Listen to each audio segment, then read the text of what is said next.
Salam, perkenalkan nama saya Erna Triratnagula. Saya semester 1 Prodi PAK.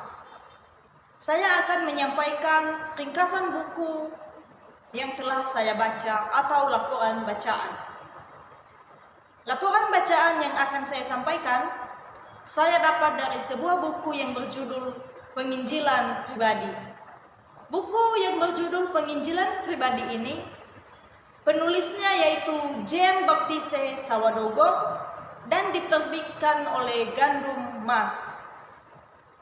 Buku Penginjilan Pribadi ini membahas tentang bagaimana orang percaya dapat menerima sesuatu daripada kuasa Allah itu sendiri, yaitu setiap umat Tuhan yang percaya untuk memberitakan Injil sesuai dengan yang diajarkan, yaitu sesuai dengan yang ada di dalam kitab suci. Setiap orang yang percaya pada jalan yang Allah berikan kepada setiap manusia yang Dia kasihi, yaitu dengan memberikan anaknya untuk turun ke dalam dunia supaya antara kita dan Allah itu sendiri, dengan Allah itu sendiri mencoba untuk membangun relasi dengan Yesus Kristus sebagai jembatan kita yang akan mempertemukan kita umat manusia yang percaya kepadanya dengan Allah. Kita sebagai orang yang terlahir sebagai Kristen akan menganggap hal ini serius. Mengapa? Karena ini menyangkut dengan tugas kita sebagai orang Kristen yang menempuh masa muda untuk melayani Tuhan Yesus, yaitu lewat pemberitaan Injil atau memberitakan kabar baik kepada semua orang yang belum percaya kepada Tuhan Yesus. Maksudnya di sini adalah bahwa kita sebagai orang Kristen diberikan mandat oleh Allah atau Tuhan Yesus untuk memberitakan Injil kepada seluruh dunia. Mengapa? Karena hal itu sudah difirmankan oleh Tuhan di dalam firman-Nya. Bisa kita baca di dalam Matius pasal 20, di dalam Matius pasal 28. Bisa kita baca dalam Matius pasal 28 ayat 19. Bunyinya seperti ini. Karena itu, pergilah, jadikanlah seluruh bangsa muridku, dan baptislah mereka dalam nama Bapa dan Anak dan Roh Kudus. Dan ajarlah mereka melakukan segala sesuatu yang telah kuperintahkan kepadamu, dan ketahuilah, aku akan menyertai engkau senantiasa sampai kepada akhir zaman.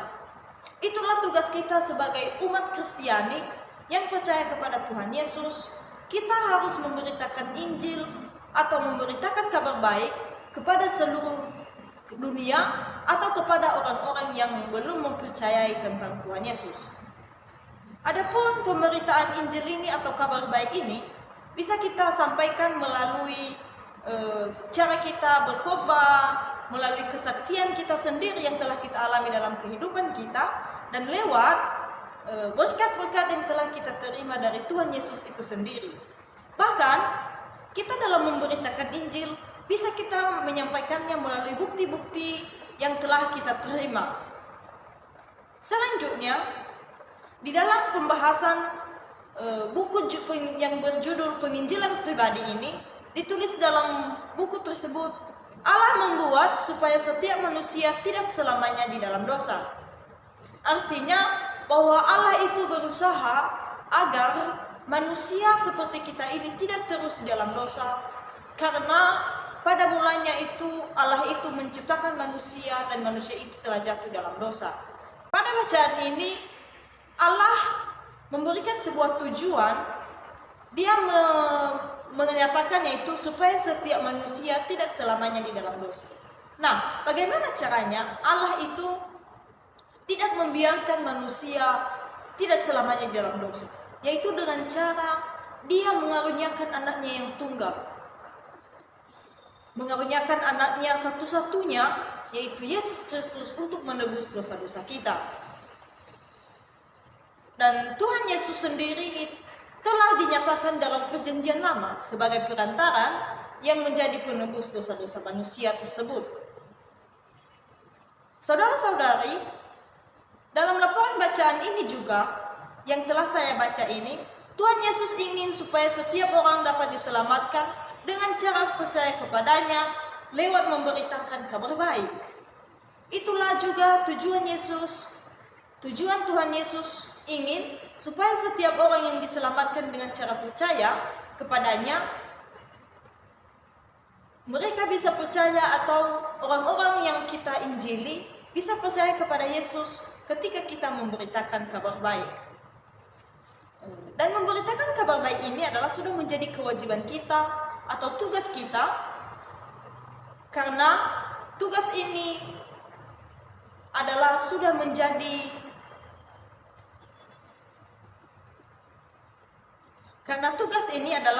yang diberikan oleh Tuhan Yesus kepada kita. Dalam bacaan ini saya menemukan seorang tokoh yang setia memberitakan kabar baik atau Injil kepada semua orang, yaitu seorang tokoh yang bernama Rasul Paulus. Rasul Paulus tidak pernah henti-hentinya dia memberitakan kabar baik ke seluruh negeri dan beberapa jemaat, di mana kita bisa lihat di dalam Kisah Para Rasul, di dalam Roma, di dalam Korintus, dalam Galatia dan Efesus, bahwa Rasul Paulus ini sudah mengelilingi seluruh jemaat. Bahkan ketika dia masih di dalam penjara, ketika dia dipenjarakan, dia masih menyampaikan kabar baik, menyampaikan Injil lewat surat-suratnya. Dan pada akhirnya Paulus ini menuntaskan tugasnya sebagai penginjil, karena Paulus ini sangatlah mengasihi Tuhan Yesus. Dan dia berkata di dalam 2 Timotius pasal 4 ayat 6, kita bacakan dalam 2 Timotius pasal 2 ayat 7, ayat 6 sampai 7, bunyinya seperti ini: mengenai diriku, darahku sudah mulai dicurahkan sebagai persembahan dan saat kematianku sudah dekat. Aku telah mengakhiri pertandingan yang baik, aku telah mencapai garis akhir, dan aku telah memelihara iman. Itulah tekad dari seorang rasul yang bernama Paulus ketika dia memberitakan Injil, memberitakan kabar baik kepada seluruh orang-orang percaya. Nah,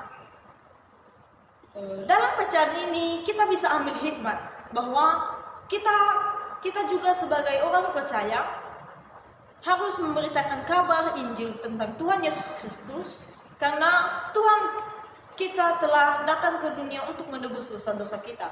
Maka itu adalah kewajiban kita memberitakan Injil kepada semua orang, agar lebih banyak lagi orang dan jiwa-jiwa yang percaya kepada Tuhan Yesus, sehingga Tuhan Yesus tidak kecewa dan merasa senang dengan kita.